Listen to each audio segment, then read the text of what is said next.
Okay, so we're just to summarize, because we're going to move forward on again a very complicated Gemara to understand.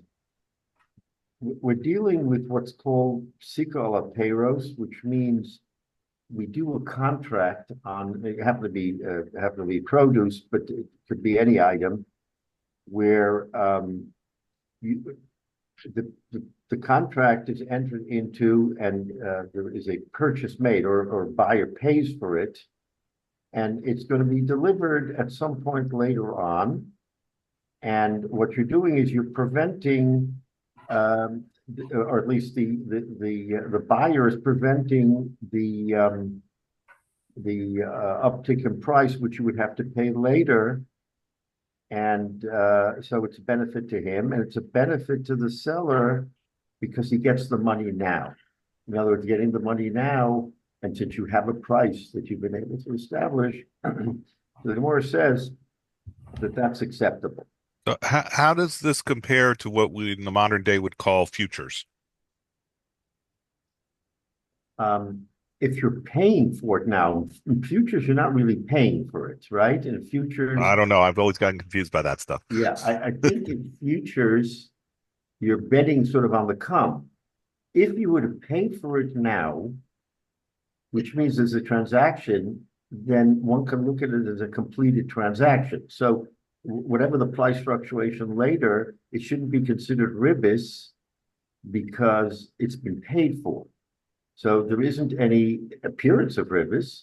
And in essence, we're going to say that yesh lo, he has it.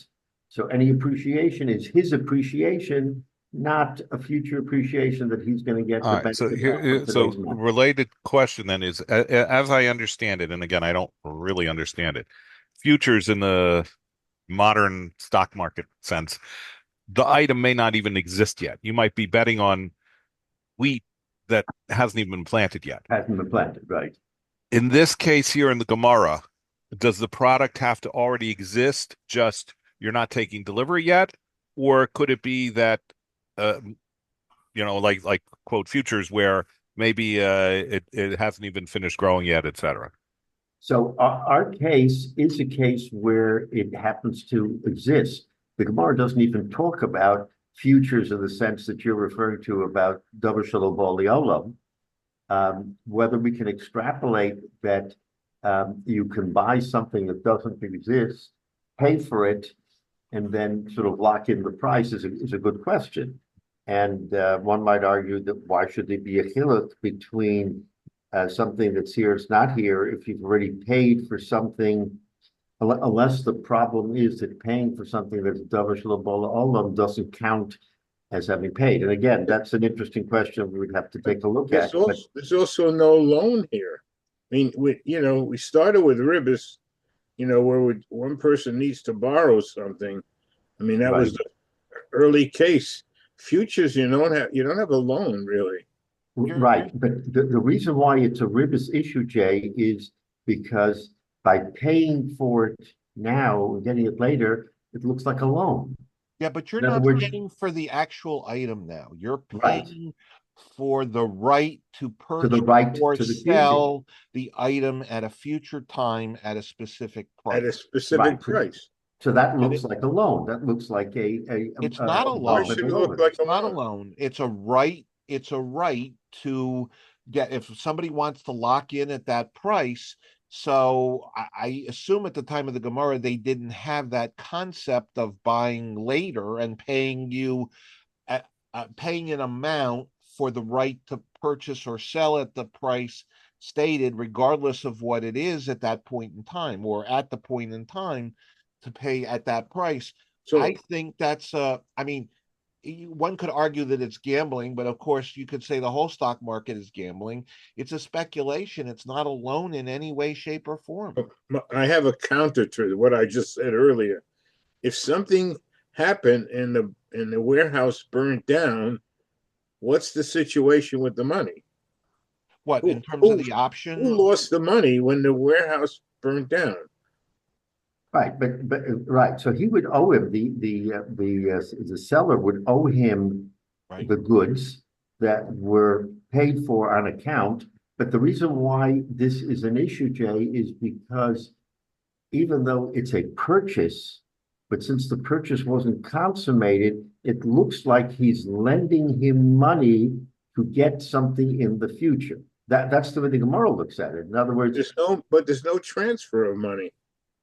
No, he pays from for the lender. He doesn't pay for the goods. He pays for the right to purchase or sell the goods. Paying for a piece of paper. For a later delivery. That's correct. And if the later delivery never happens, right, then at that point the seller has to figure out either has to return the money, right? Either return the money, right, or find other goods, right, or find other goods to give him.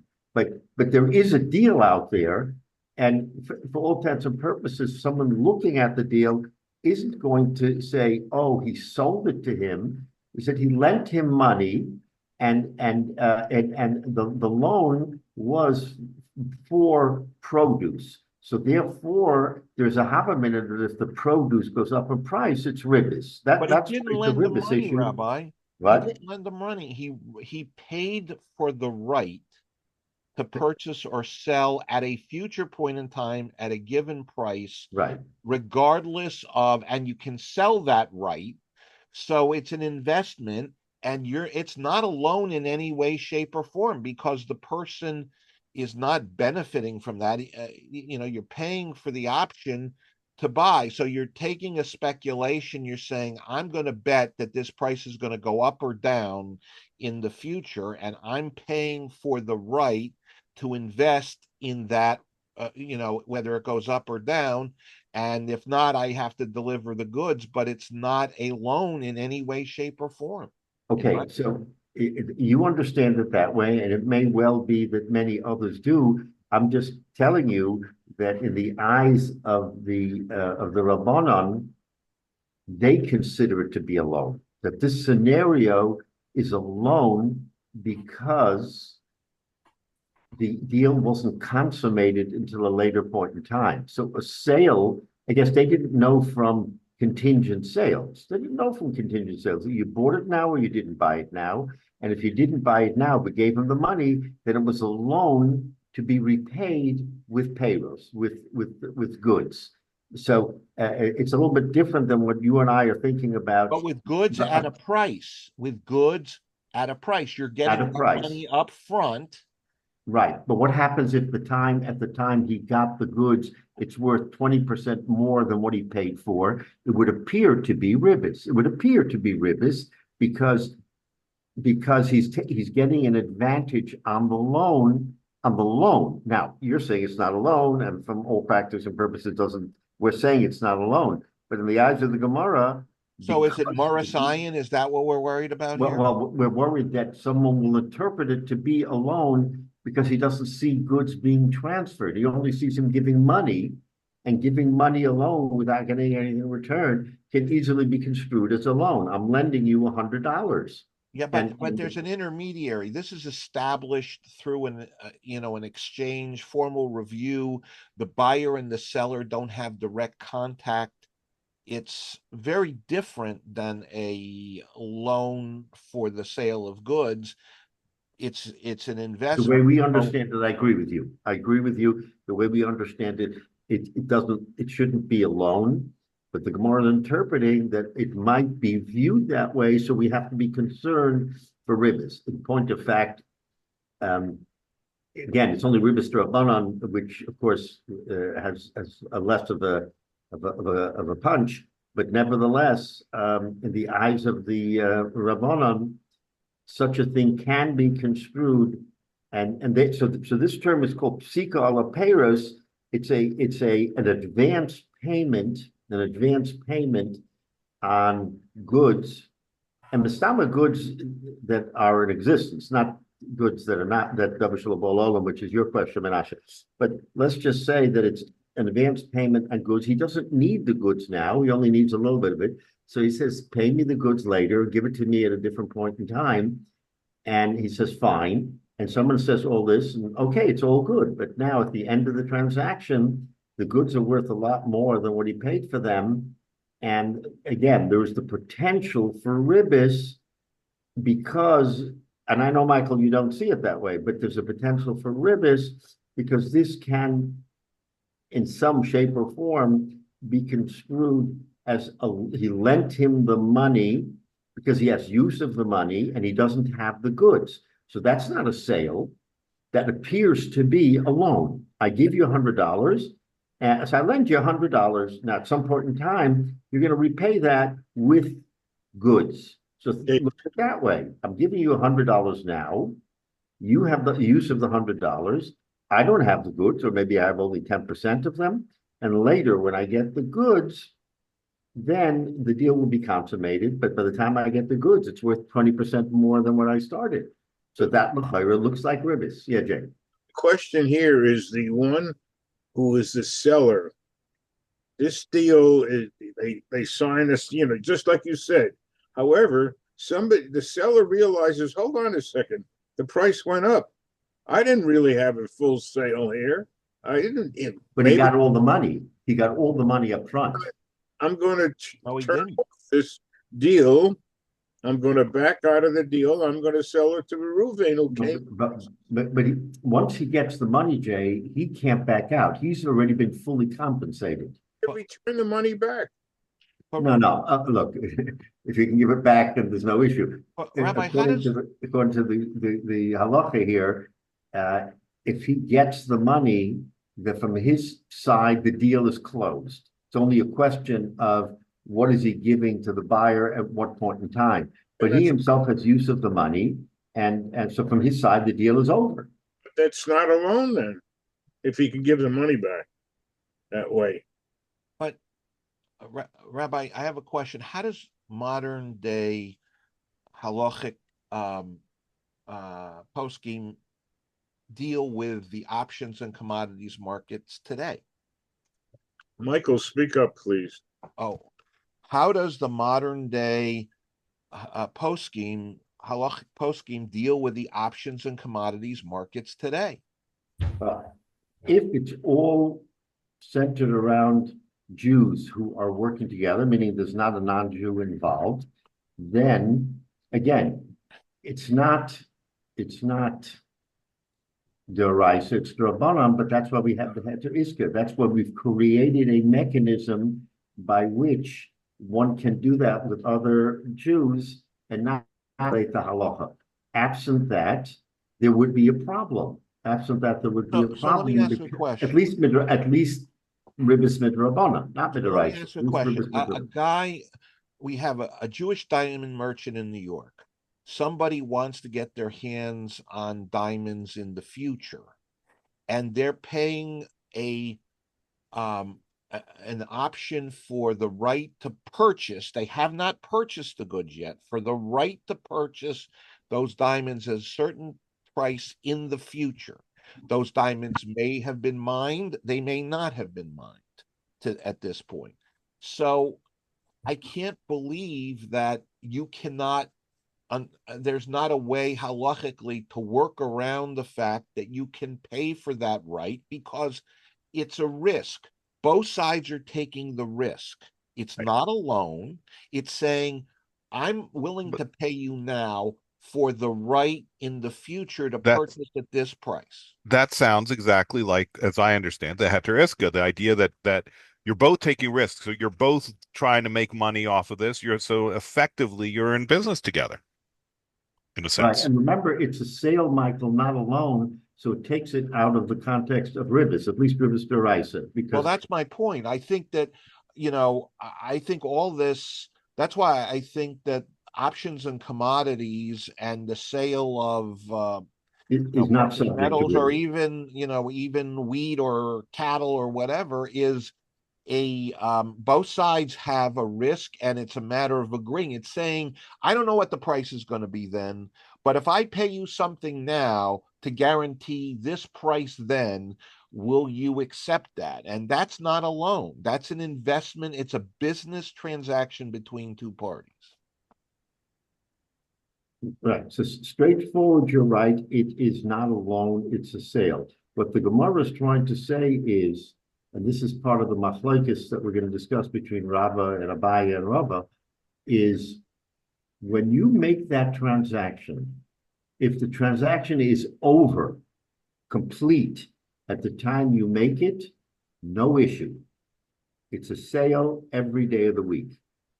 Once you sort of break the chain and you say, I'm going to pay you money today, but I don't want or can't take the produce, the fruit or whatever the commodity is. I have to wait until later.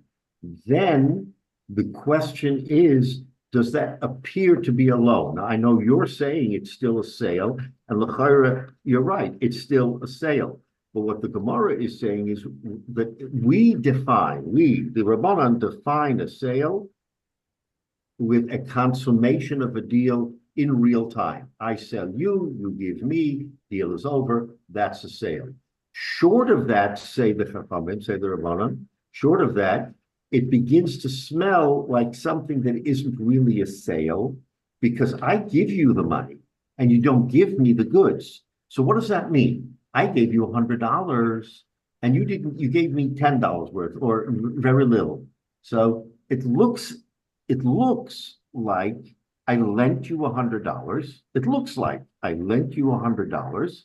And for that $100 of that loan, you will give me over the course of time my return for that loan, in the form of payers, let's just say. Therein lies you're paying the full amount of the value at the upfront. So this is just you can look at it as a deposit, if you will, for the right to buy at that price. That's not a loan, it's a deposit. Well, if they can't transact, then the deposit is returned. So there's a difference between a deposit and a loan. And for Karka, would it be any different? Let's say I have an option to buy a tract of land from you at 3 years from now at X price. I'm going to pay for that right to pay this price at that point in time. I'm not paid for the land. I've paid for the right to purchase at that price. We don't know what that's going to be. Everything the Gemara is dealing with so far is in real time. Like you said, it has to happen now. But I can't believe that there were not transactions that had to deal with the future, because I may not have the need now, but I may have the need later. And an amount that is given as a quote unquote deposit, which I'm going to add to the purchase price, is not a loan. A deposit is not a loan. Right. A deposit is not a loan, but full compensation, not a deposit, full compensation without getting the equal amount of goods in return, say the Rabbanan, is not a sale. It's not a sale. You can't define that as a sale when I give you all the money and you don't give me all the goods. So, but you are getting all the goods at a future time. At a deposit, right? But Michael, at a future time, those goods may be worth 20% more and than that's they are today. You're both taking that risk. I don't know what it's going to be, so I'm betting on what it might be in the future. We don't know, so I want to ensure that I can buy it at this price. So I'm willing to pay a premium now to purchase at that price in the future. So it's not ribis in the sense of I'm taking the risk away. I'm not going to wait until that time. I'm paying you extra as for the right to purchase it at that time. That is not a loan. It's an extra fee that is for the right to purchase at that price, regardless of what the price is at that time. So when he buys that, Michael, he can go use that money that that was given to the one that's going to sell in the future. Yes, but if it's not, if the transaction is not consummated, he has to return the money. What you're really saying is it's yours regardless. I'm paying for this fee for the right to purchase at that price. We both don't know what it's going to be. It's a fee. It's not a loan. When he pays the fee, Michael, when he pays the fee, That's a sale and that's done. No, it's not. It's a contingent sale at the price of what it would be. The price is fixed, but it's only an option to purchase or sell at a given price in the future. Right, but the fee can also be looked as a sale. But it's part of the sale. It's not the sale itself, because this transaction is not completed until the purchase or sale of that land is consummated in the land. Break them into two sales. One is the fee, and the other is but what are you getting for the fee? A right to purchase. It's not a sale at that point. It's a right to purchase at a specific price. But that money transfers, and when but it's not a sale. It's a fee for the right to purchase at a specific price in the future. What's a sale? It's not a sale. It's not a sale. I'm saying to you, I'm willing to pay you extra, not knowing what the price is going to be, to lock in this price at that point. Are you giving him the money now? The extra, but it's not a loan. It is you forfeit that money. At that point, you forfeit that money. But it's not the completion of the sales transaction. It is a transaction for the right to buy or sell at a future time. That's the transaction. So, look, there's no question that what you're saying in concrete terms makes it look like a sale.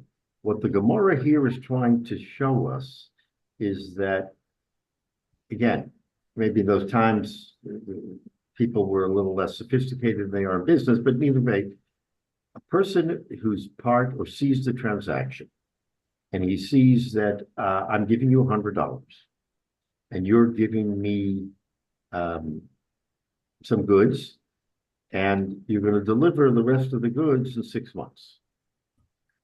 He will not necessarily say this is a sale contingent on the delivery of the goods. He may well say, and this is what the Chacham and the Rabbanan say, he may well say, oh, he lent him $100, and that $100 will be repaid. That loan will be repaid in 6 months with the good. Cast in those terms, and I know you don't say that that's what it is, but the Gemara is saying that if someone looks at it in those terms, then one could conclude that he made him a loan, and that loan will be repaid, and therefore, if the goods go up in value, it would appear to be ribis on a loan. I know your argument. And l'chayra, you would say, why should someone misinterpret what actually happened? But obviously, from the point of the Rabbanan, that may have been a logical interpretation. That may have been a logical interpretation of someone to say, what I just witnessed was a loan, not a sale. Now, we could argue it. Obviously, there's a strong argument to say it's a sale, but the Gemara is trying to posit a case where there could potentially be ribis, and the Gemara wants to try to understand how to avoid that so that it shouldn't be ribis. You're 100% right. One could certainly calculate and say this was a sale, what we call what's the word? An installment sale. It's an installment sale where the sale is consummated now. The IRS would certainly say it's an installment sale that you get paid all the money now. You have to pay taxes on the money, and the goods come later. That's clearly the way we look at it and we would interpret it. The Gemara is only saying that in the eyes of some, it might not look like a sale, and therefore we have to be worried about ribis rabbanan. I think that's the only way you can understand it, because your argument is a good argument, that it was a sale, and the sale is consummated by giving the money. But the Gemara is saying that it's only consummated when all parts of the deal are done. The money, the goods, it's all transacted, then it's clearly a sale. But it's not a sale. Short of that, I want to correct something you're saying. It's a right to sell or purchase, not a sale itself. Right. And the right to sell, they interpret as a loan. The right to sell they interpret as a loan. And someone asked before, what happens if they can't consummate? I think Rashi asked if it burns down, or if you can't consummate, then the money has to go back.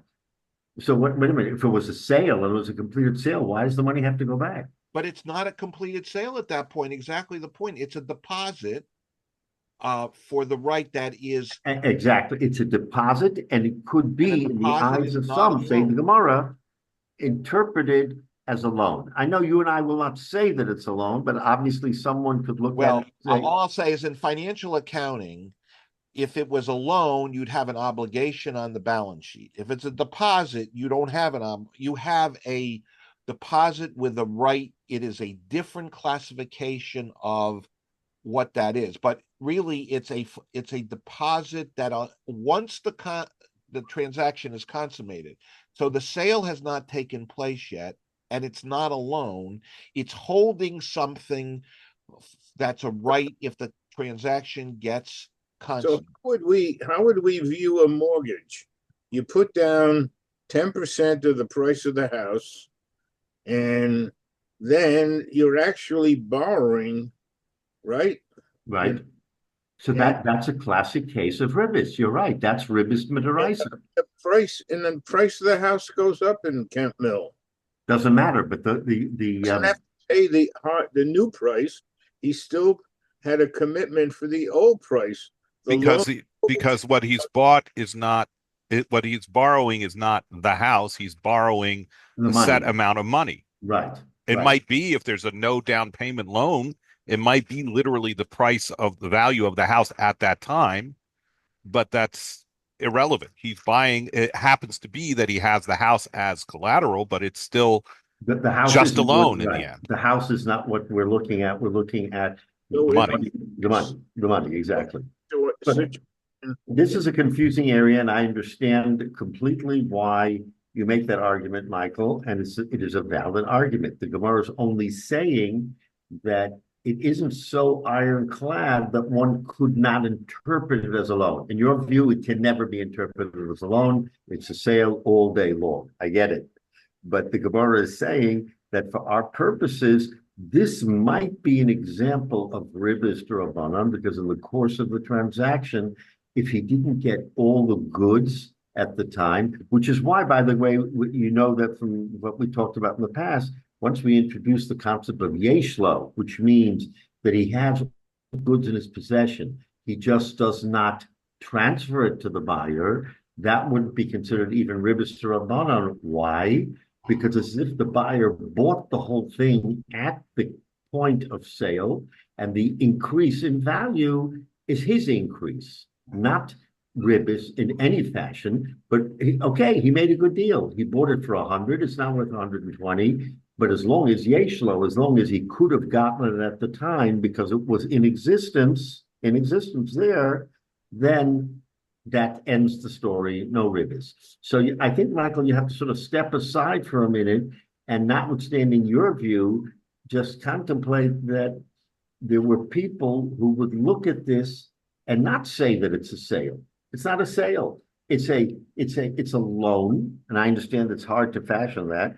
It's a loan that will be repaid at some point later, and if at that point the value has increased, and we don't say yeshlo, then we'll have a potential case of ribis d'Rabbanan. The good news is that even if all of that comes to play, the rabbis themselves say that you let it go. There's no compensation. It's a theoretical argument as opposed to a practical argument, because short of ribis d'oraisa, it's never going to be fulfilled. It's never going to be. There never will be it's ribis, we can't do it. Yeah, it's ribis, and we get a slap on the wrist, and we move on. So again, taking all that together, I think that the Gemara is just trying to give us a hypothetical of what it might look like. Now, and again, we can go round and round all day on this, but I think for our purposes, you really have to sort of accept that that's the way the Rabbanan saw it at that time, that people would look at it and say, oh, this is a case of ribis. We can argue and say, of course, it's not. But I think let's just leave that there, that for the purpose of this discussion, there was the potential of looking at it and saying this is a loan and it has to be repaid. And when it's repaid, then the deal is done. But if it's repaid at a higher price than what was agreed, then it becomes ribis. I think that's kind of the way we have to look at it, even though there's a good argument that you say that it's definitely a sale. So, okay, listen, some say it's a sale. And the Gemara is trying to introduce the fact that it's not a sale. So let's just establish that. Now, on that, Rabbah said the only way that can happen is if there's a transaction with money, with hard cash. This cannot fly if the payment was a debt.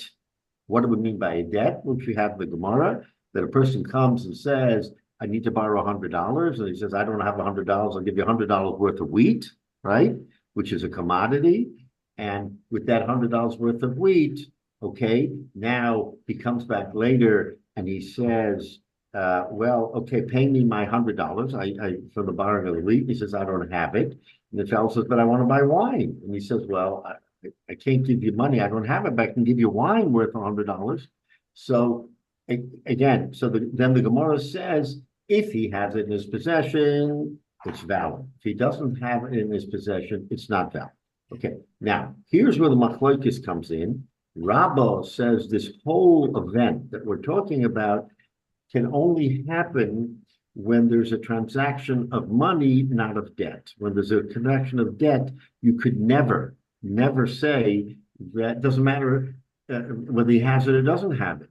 So then the Gemara asks the kasha based on Rabbah, if it's a debt, not cash, why does the Gemara say in Yeshlo it's okay, in Einlo it's not okay? It's not dependent on Yeshlo and Einlo. It's dependent on, did the transaction happen in cash or not in cash? So that's Rabbah interpretation. Abaya asks that kasha and says, Rabbah, what's the word Einlo mean? So then Abaya came, I'm just summarizing here. So Abaya came and said, no, the interpretation of the Mishnah here has nothing to do with what he paid him. It has to do with something called haramus ribis. Haramus means the appearance of ribis. Michael, going back to our discussion, that the appearance of ribis is a problem, because if it appears like ribis, someone will say, oh, that's a transaction that is okay, and we know differently that it's not okay. So he says it's haramus ribis, and it has nothing to do with cash or not cash. Okay, that's Abaya. Again, I don't want to go into all the details, but that's Abaya. Comes Rava and says, Abaya, you're not right. You're saying it has to do with haramus ribis, and if there's haramus ribis, then we say that the transaction shouldn't be allowed because it appears to be ribis, even though it isn't ribis, right? So then he says, how can a buyer reconcile that Mishnah with our situation? Because he says that the case that Abai is talking about, that case over there, has to do with, remember, I lent you 30 dinar and wheat worth 30 dinar, and I said, okay, I'll repay you. Then I have an emergency, and lent him wheat worth 25 dinar, a mana, one dinar zohav, which is 25 dinar kesef. So then he said, okay, fine, I'll repay you. Then he has an emergency, and he needs the money immediately. So he goes back to the seller and he says, you know what? I need the hard cash. And the fellow says to him, okay, but I'll only pay you 24 dinar for it. I'm not gonna. So he said, fine, I'll take the 24 dinar, and he gives him the wheat, but he still owes him, for the loan 25. So he's gotten money for what he gave him, but he still has to repay the 25. Says the Gemara, says Abai, that's how Ramas ribis. Is it actually ribis? No. But does it look like ribis? Yes, because to the again, Michael, to the untrained eye who's observing the facts of this case, he gave him an item for 25 and he got it back for 24. There was a profit of one dinar, and that profit constitutes ribis. So, but it's not, as a point of fact, but it appears to be. So appearances matter. Yeah, you pull a Marasign, whatever, but appearances matter because in ribis, we have to be so careful that no one can interpret an event as being ribis. Otherwise, they'll say ribis is okay. If we don't chastise and say you can't do this, they'll say this is an okay transaction. They will have confused a loan with a sale, like we had in our case before, a loan with a sale, but that's just the facts. The facts are one was a loan, one was a sale, and they shouldn't mix. But in the eyes of the observer, it will look like ribis. So to our earlier discussion, you're going to say it's a sale. The Gemara says it is a loan. And according to Baya, you're right, it's a loan. Therefore, there's haramis ribis, because it'll appear to be ribis even though it's not. So, and again, this is what we did before. So then now comes Rava, and Rava says, no, Abaya is not right. That's not the pshat in our Gemara, in our case. What's the pshat? In other words, according to Rava, he says, I'm going to go back to Abaya, to Rabba's view, which is what? That he gave him that it's only with kesef, but then Abaya asked a good kasha, but I'm going to tweak it a little bit. And with my tweak, you're going to see that we can reconcile the Gemara. Now, what's the tweak? All right. So now the tweak is we're at the bottom of Samach Beis, Amud Beis. We say that so Rava doesn't hold of Abaya, and he holds like Rav Oshia. We don't know yet what the Rav Oshia. So the Gemara says Ela Amar Rava, that I'm going to tell you what my view is based on Rav Oshia, and Kishachinta Rabbi Yoshua Nafik Levayosi.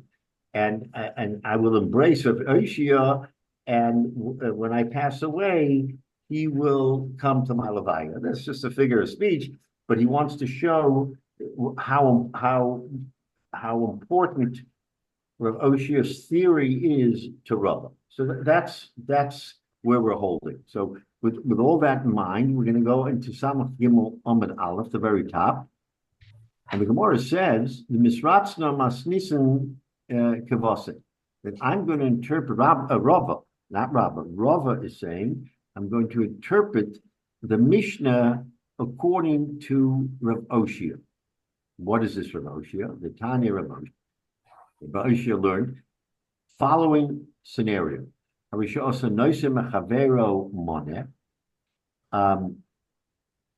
So I lent you a money, right? I lent you a money, and now I'm coming to collect my money.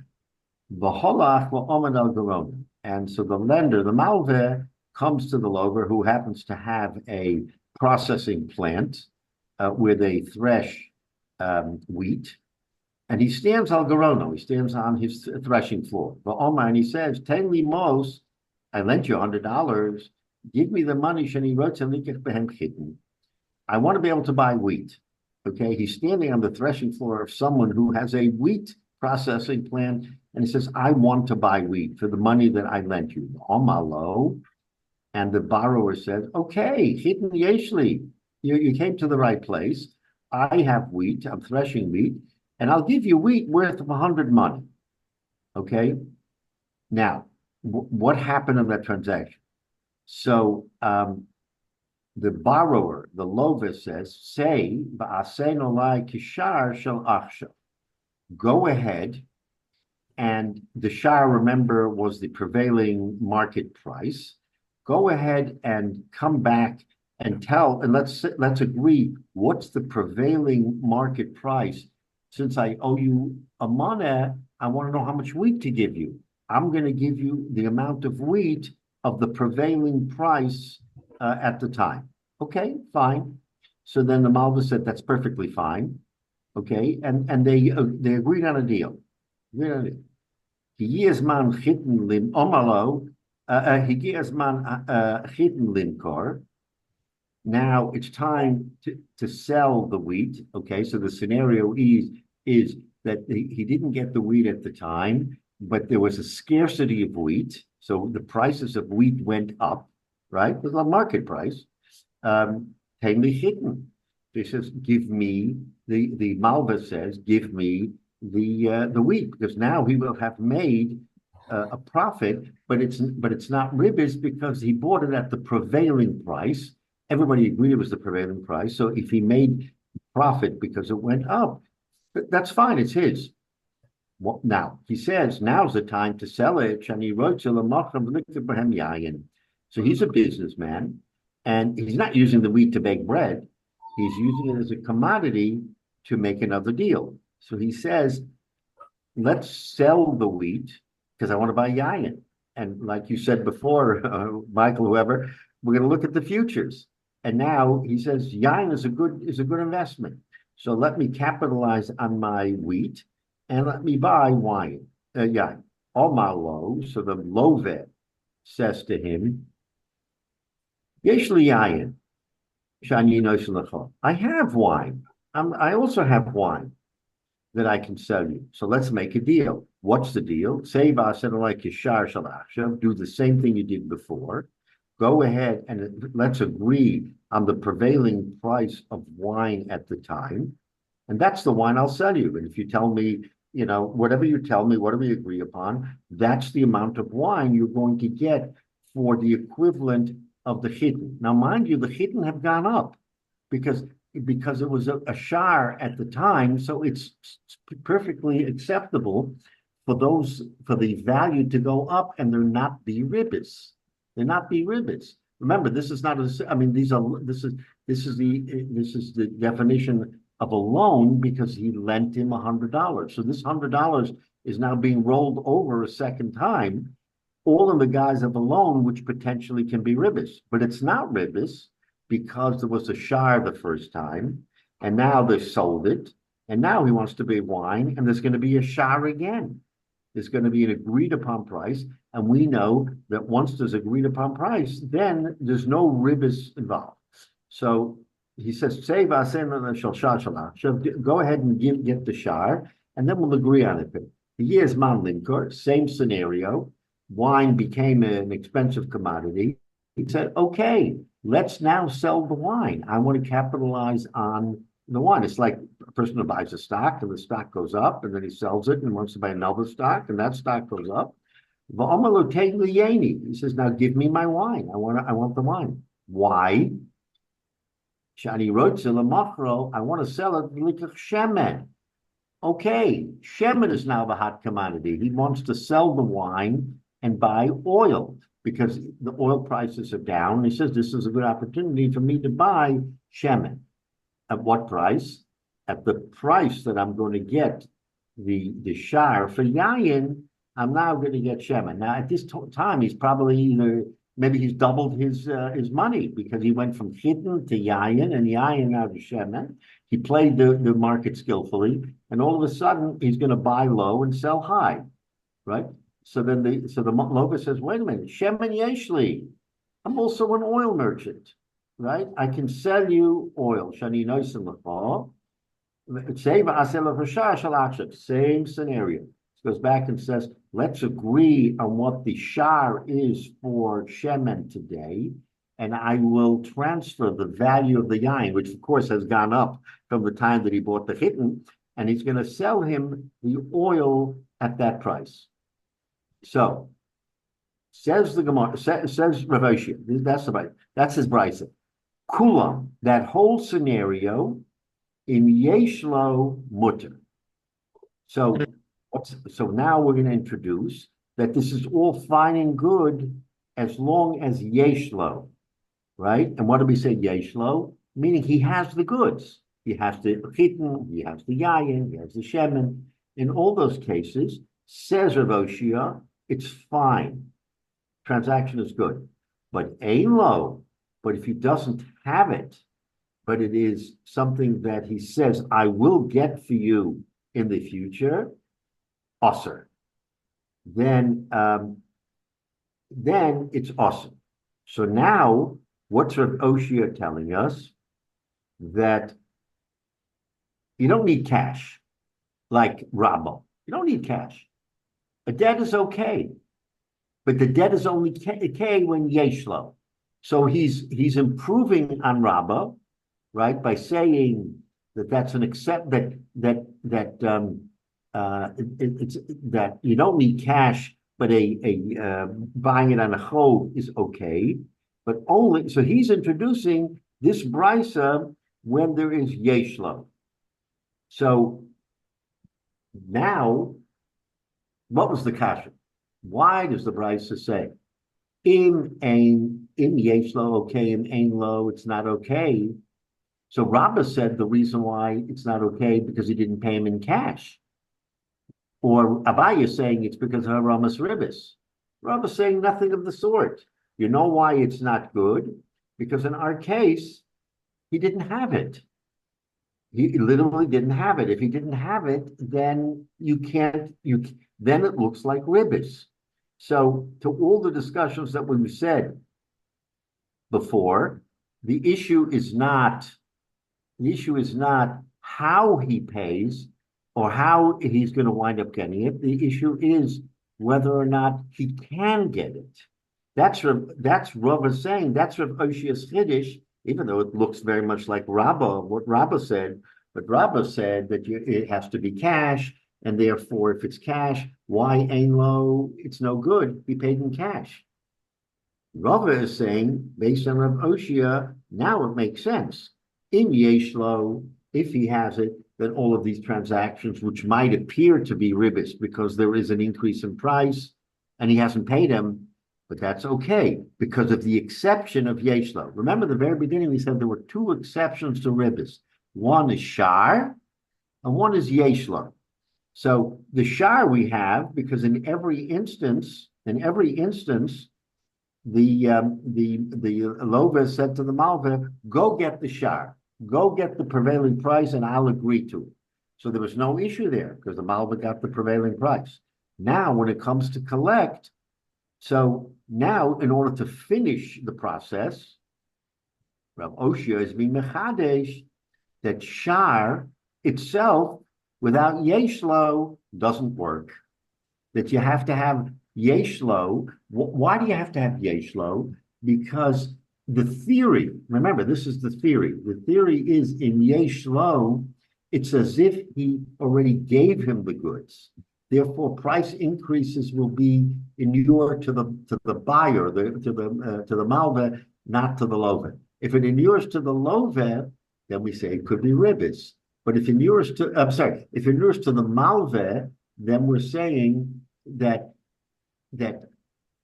it's ribis. But if yesh lo, if he has it, means the malva already got the goods at the time that he was telling him, I want shaman or I want yayin, and that's okay because you own it and you made the profit. As long as it's yesh lo, he doesn't actually physically have to deliver it, but he has to have it. Or as we say, he has to have the ability to immediately transact and do it. Which goes to the question, by the way, Menashe, that you started about Davar Shelo Bola Olam. We see, in other words, what happens if it's a future of something that has not yet grown, that would fall by the wayside because the Davar Shelo Bola Olam.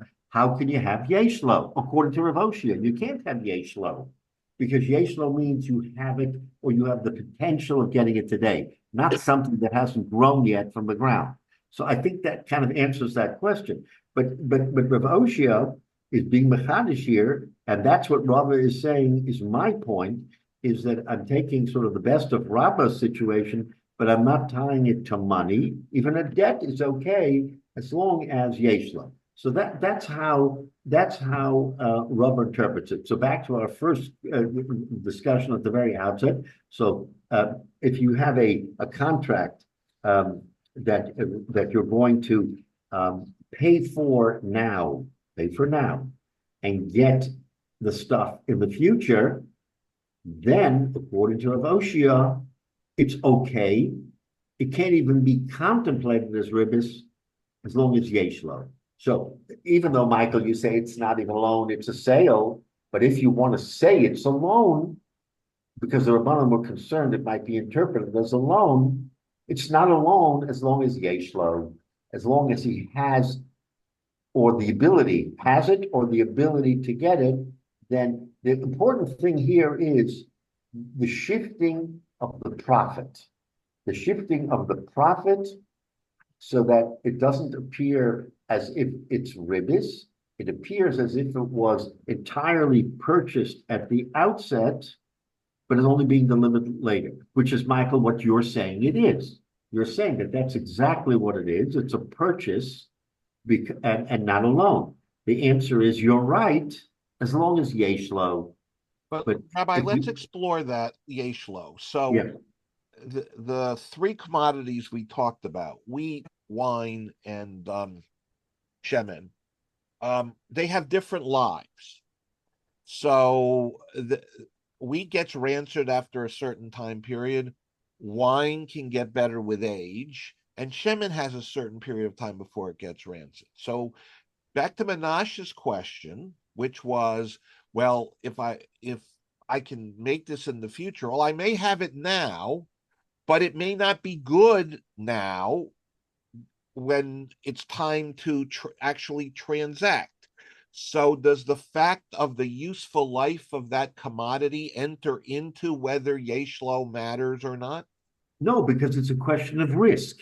If I know my product and I am going to transact in shemen, and you say, well, shemen only can last 6 months, it can't last longer than 6 months, that's a risk I take. I take that risk because I've transacted with shemen, and I know the shemen is mine today because of yesh lo. And if I happen to tarry and say I'm going to wait a year and I'm going to lose it because it becomes rancid, that's a risk that I'm taking. So that risk should affect the deal. Back to Menashe's point, which is, if I know that it's not going to survive based on the timing of the deal, then I don't have yesh lo at that point in time. I don't have it. I may be able to get access to it in that point in time, but I don't have it because I could get it from someone else. I have now will not be able to be sold at that point in time. So is it sufficient enough to say, well, you have it now, you'll have it then? It just seems. What does that mean? There was no agreement, Michael. There was no agreement on time. I'll take it a year from now. I'll take it in 18 months from now. Right. But you said to Menashe before, that hasn't grown yet. But if I make the deal that I want to take the chitim in 18 months from now, and let's say it has a survival rate of 12 months, then you know that what you have is not good. So it's not yesh lo because the items that you have now are not for the time of the transaction, it will not be yesh lo. But Michael, that's a risk that the Malva is willing to take, is that I'm going to get it at a point in time where I can use it. If I tarry and for some reason don't collect it for 2 years and it's become rancid, then that's my loss. But you're not necessarily buying that. You have it now. You say you have it now, but you agree that what you're buying is not that that silo of chitim. So you know, again, you said that the Gemara doesn't think about futures, but based on what you realistically know in the environment, that he may not have it then. So it's a risk. So it's not yesh lo.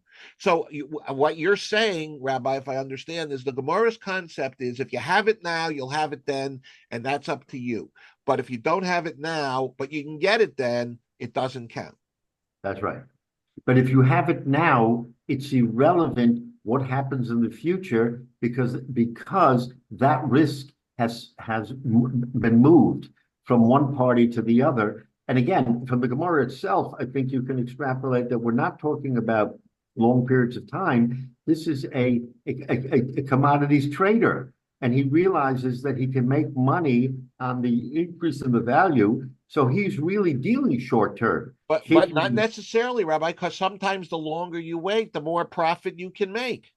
Right. But so the Gemara is, to your point, the Gemara is telling us that that's buyer, the onus is on you. And if you are too smart and wait too long for the rise in price and it becomes rancid, you take a loss, but it's not ribbis. So it's exactly what the Gemara is telling us, is that but without any finite date, you're betting on the come.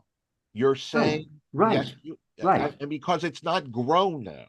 So it's the same thing as an option without the option price, but you're locking in a price, or unless you're required to say it's the shar at the point in time when I actually do this.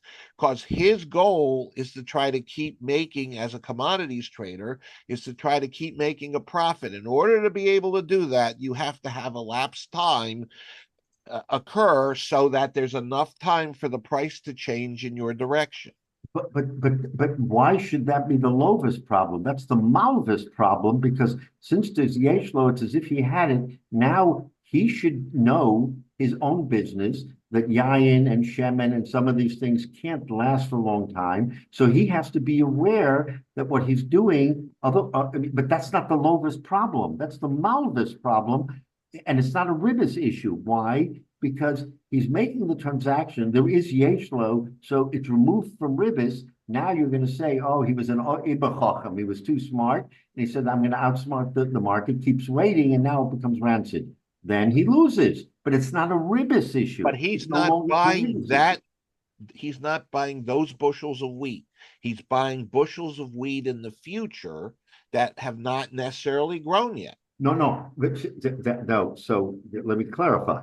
You're saying he hasn't buying this wheat; he's buying bushels in the future, and I'm telling you that with Yeshlo, he is buying bushels of wheat today, only to be delivered later. So which means those specific bushels, his profit is locked in based on today's price. Now, if there becomes a problem and he can't get it, or doesn't want it for a longer period of time, and it loses its value, it's on him, because Yeshlo means it's already in his possession. He is the master of it. There's no ribis. Now he has to take his chance. Let me sell it now. Let me sell it later. Let me use it whenever I want to use it.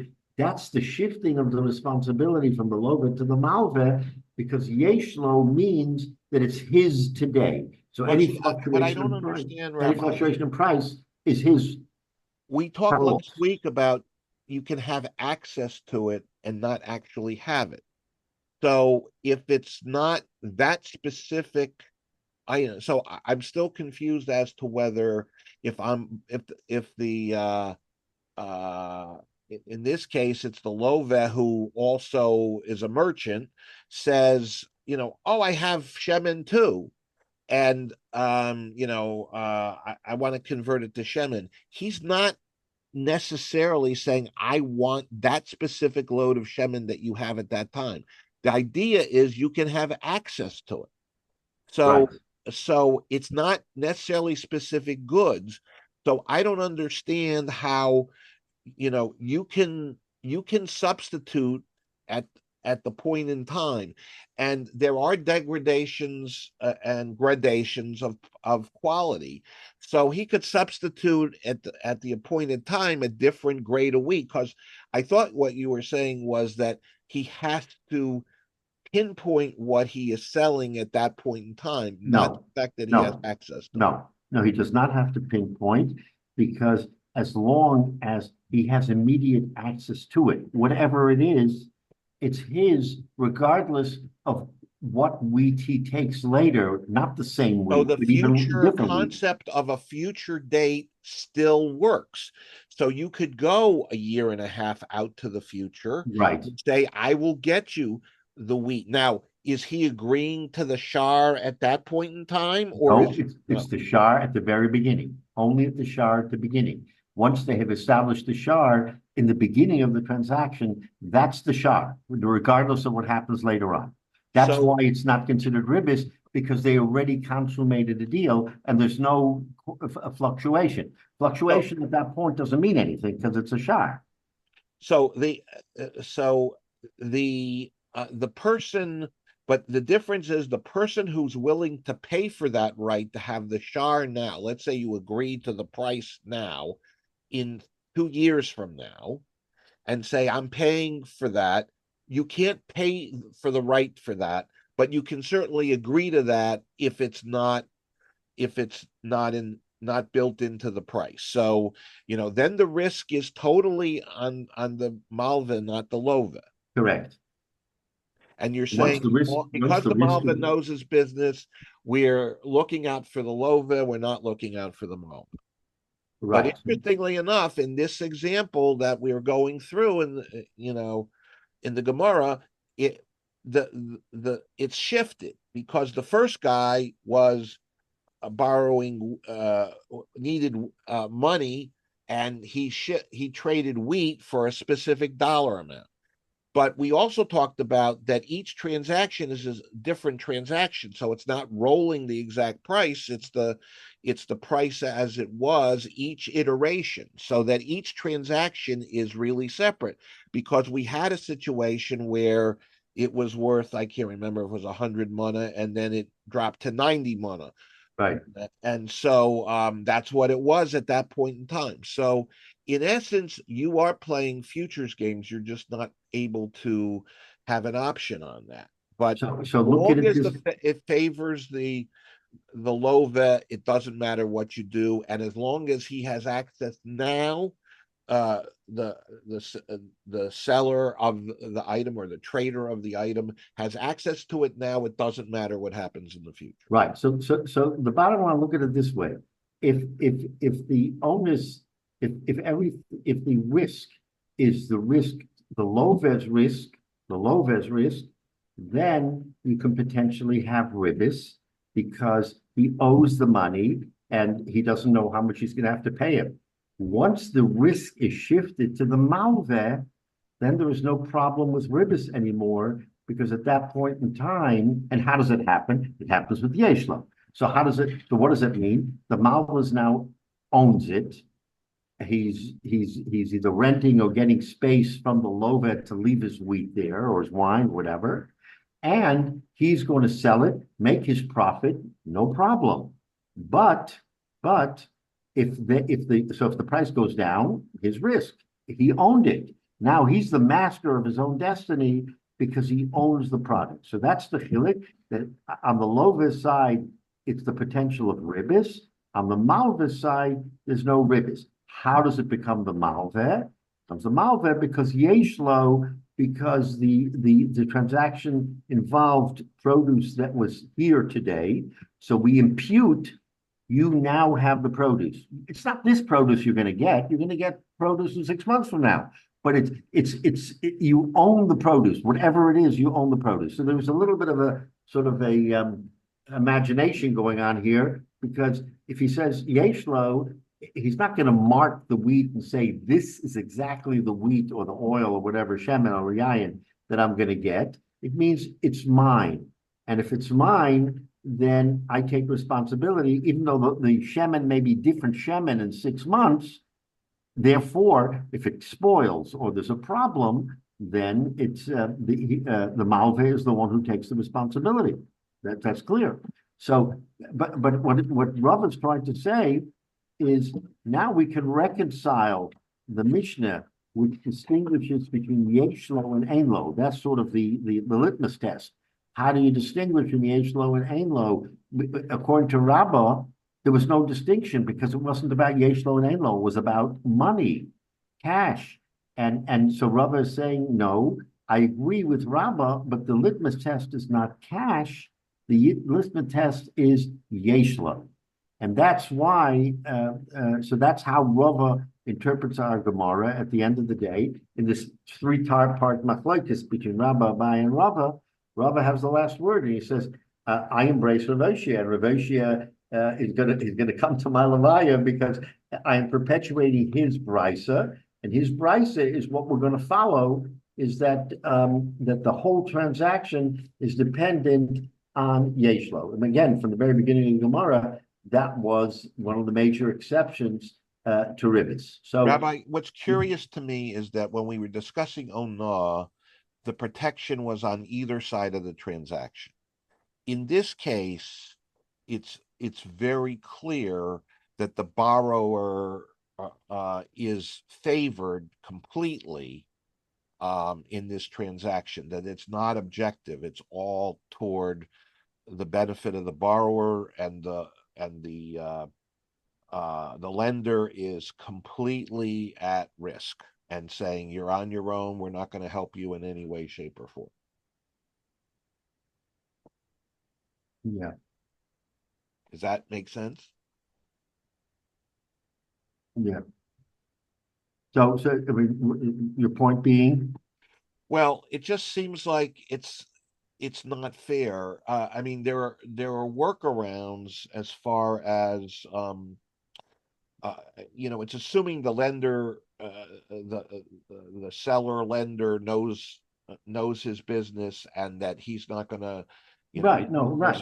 Well, again, we're going to assume that when he's buying and selling and trading, he's trading with an objective because he knows what's going on. If he makes a mistake, then the mistake is his, not the lover's. So again, in those times, that's probably the way commerce was conducted, and people observing this whole thing just wanted to understand what was going on, and that the transactions were 100% okay, and not crossing the line to ribbis. Because again, ribbis has such a profound, as the Torah tells us, that according to Rabbi Yochanan at least, you can never do tshuva for ribbis. So we see that at least in some halls, ribbis is a intractable avera. It's something you shouldn't do at all. So again, but the one thing it doesn't take into account is risk. And the problem is that, the risk is fully borne by the malva. right. And, if whatever it happens, if prices go up, go down, if both sides are at risk. But this case, you can't pay for insuring the risk because it's considered that it looks like ribbis. So I don't understand how you handcuff the seller that way. How you can come to sell it back? That you handcuff the seller that way. That you don't allow them to pay for the right in the future to have the price that is now. You're basically saying to the seller, you are at risk for the price for as long as this deal go. I mean, as long as the price is now, we're not allowing for any future risk. So risk was not any element of the Chachamim's calculation in looking at the halach. Well, I mean, the risk is only a factor because what Yeshlo does, it moves the needle and says, you own it. It's your responsibility. Therefore, anything that happens later on, you can't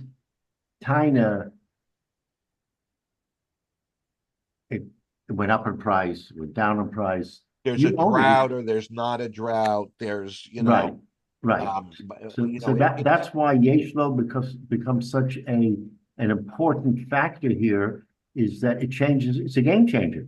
It allows for the parties to say, we're making a transaction that will be ribbis free because whatever happens, it's yours. It's yours, even though there was a loan and has to be repaid, and it will be repaid. But it's not a long-term view. It basically says that what is today will be tomorrow, and you're going to make it based on that. And it may very well be right that because there weren't any constraining resources, there weren't quote unquote, maybe there were not so much fluctuation in pricing, that maybe the perspective was very different back then. If we did that nowadays, that would be totally opposite. Yeah. It's just a different way for me to look at commerce. Right. And, Absolutely. you know, Absolutely. knowing what we know, and of Yeah. course, life is Yeah, different. exactly. So the Gemara just concludes here, my lokach. It said the Gemara says that lokach he bought. What did he buy? It says lokach b'hal voso. He didn't buy it for cash. He didn't buy it for actual money. He bought it for the chayiv that was owed him. So when the Gemara, Roshia talks about in his Loshen, Roshia says that that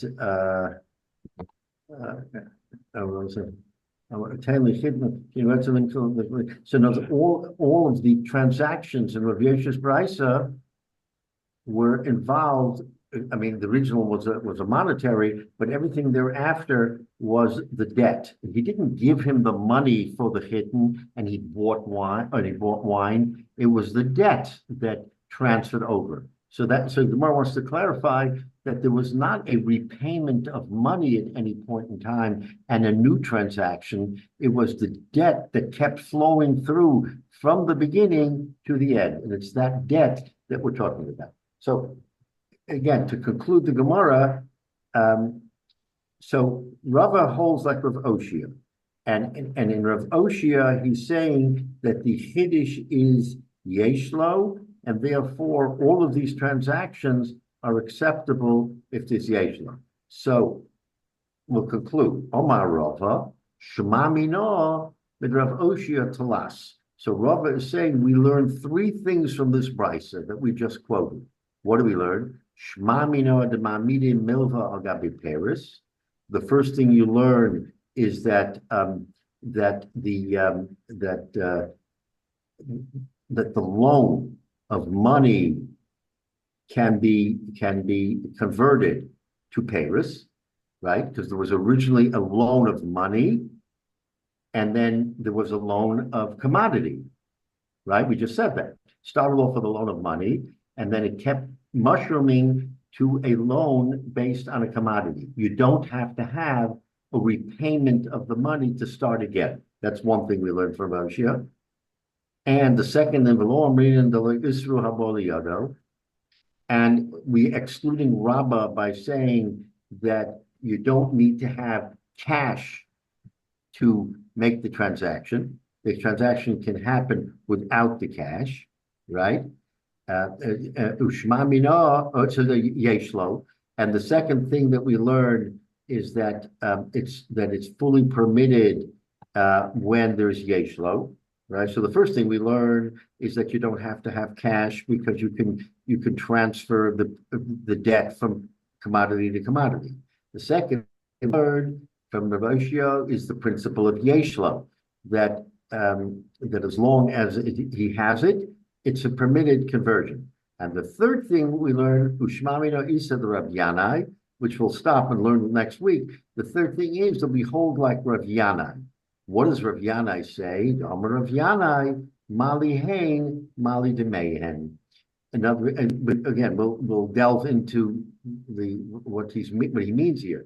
But the principle of Rav Yanai is that that there's no chiluk between the commodity or substituting the value of the commodity. It's a little bit different chiddush, which I think we touched on, but we're going to get into more detail. That if you commit to delivering a bushel of wheat, and then you say, no, I'm not going to deliver a bushel of wheat.